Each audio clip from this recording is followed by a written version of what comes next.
Today I've got for you a fellow Kiwi. We're looking at Joseph Parker's, heavyweight boxing preparation. Now, again, I've only skimmed through this, so I've basically made sure that I haven't watched it fully, so I can just give you my first impressions of what is going on, what he's doing. Maybe just try to give you, kind of essentially explain what they're maybe trying to get out of the training. So you just have an idea of what goes on in the professional sporting world with what maybe they're trying to achieve. And maybe if there's something that you can put into your own training too.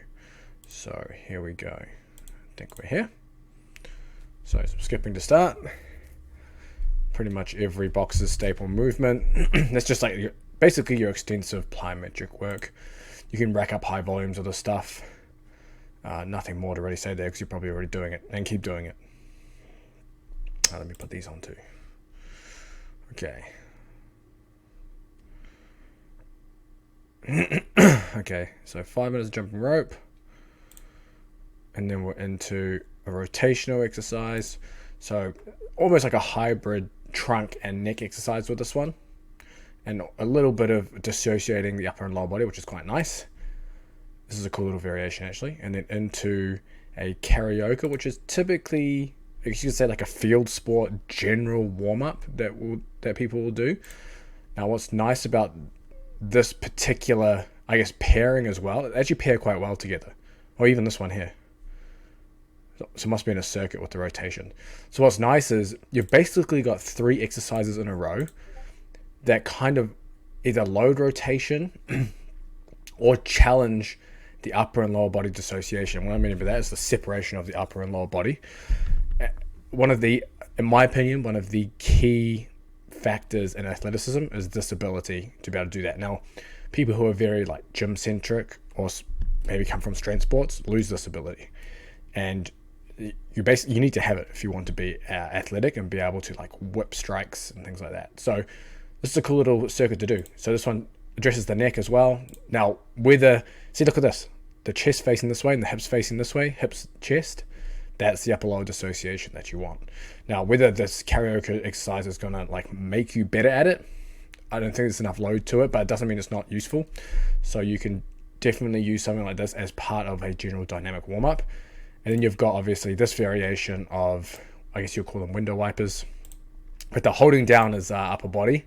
So all the movement essentially comes from that like thoracic lumbar area. So again, you're having to get that big stretch on those rotational trunk muscles and then kind of bring the legs back up. So again, more dissociating upper and lower bodies. That was really nice as well. That would be a good little circuit if you're a boxer, kickboxer, Muay Thai athlete, that you could run after, say, you were jumping rope or something like that. So now they're activating the upper body. So they're doing like a contralateral, I guess you could call it a plank. He's a big boy, so this is going to be challenging regardless.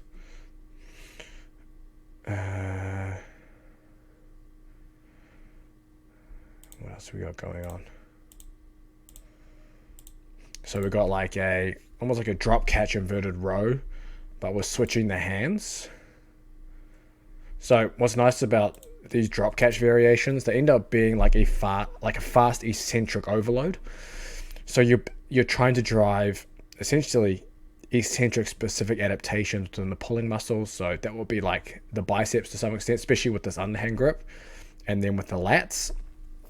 And this is important since you want these muscles to be built for speed, because that's gonna pull the hand back when you're punching. So if you're trying to pull the hand back, you need to have essentially fast contractile velocity of biceps, lats to whip that arm back. And this is going to create some of those structural adaptations that you may want.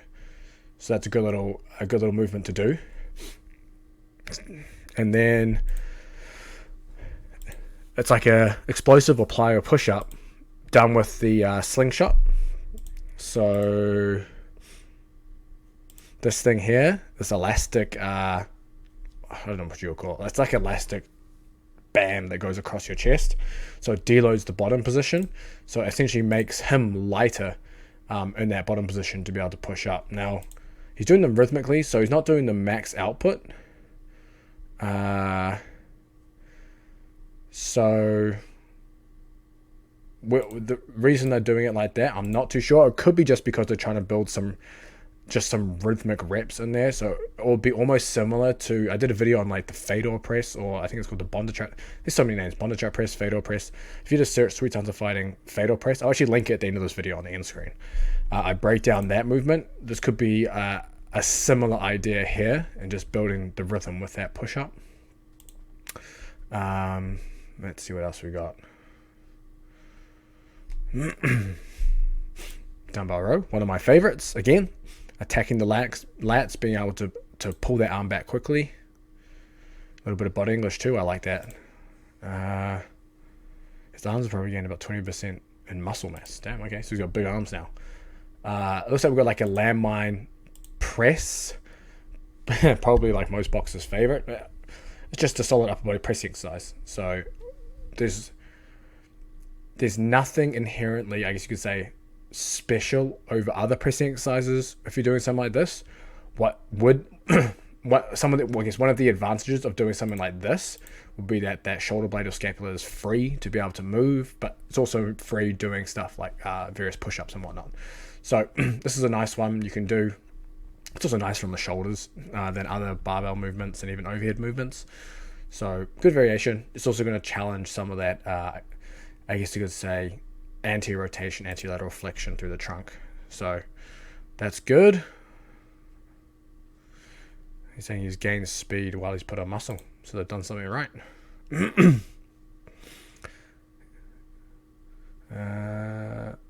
think we've got another one here. Okay, then we've got like this is actually quite a cool power variation. Kind of reminds me a bit of some of the Franz Bosch stuff in combat sports where using the band, and you're essentially training this reflex of this push-pull. What's interesting, well, I don't want to say what's interesting. So some of the other exercises that kind of come from that world would be like the leg switching. But obviously because he's just trying to like load that lead uppercut, it's not going to be the leg switching. But essentially, if you're able to pull that arm back fast, you're going to get faster rotation. You're kind of going to, it's almost like a speed overload for that front arm. Now, whether this is going to transfer into, I don't know, better punching, fast punching, whatever it is, I don't know. But I don't think it's a bad movement. Put it that way. I think if you're at this level, I mean, you're probably going to get something out of it. If you were just Joe Schmo at the boxing gym down the road, I would probably skip this one. But this is a nice one just because you have that overspeed. You're ripping this. Look at the rotation on there from ripping that band. Yeah, so that's really nice. And getting that the legs involved, legs and hips. Yeah, that is nice. I think that's everything. Yep, that covers everything. So hopefully that gives you an insight into a professional boxer's strength training program. Now, I don't know where this is in their fight camp. I'm assuming it's getting relatively towards the tail end, considering there wasn't much, I guess you could say, general strength work. And that's because I'm assuming they mentioned he's put on a shit ton of muscle mass. So they probably did a lot of that work previously already. Now they're kind of just looking at more speed, power-based stuff, keeping them fresh, keeping the sessions fast. You can see from a session like this, if you went through a session like this, you would have very little fatigue going into your boxing sessions, which is exactly what you want out of something like this. So, solid session. Give that some of those ideas a go, especially that initial circuit at the beginning. I think that would do a lot of you very well. But I'll put this video up here now so you can watch this Fedor press video that I made a while ago as well. That kind of explains what's potentially happening with this push-up. Also, make sure you check out the boxing strength conditioning blueprint. It is down in the description. It is brand new, so get that.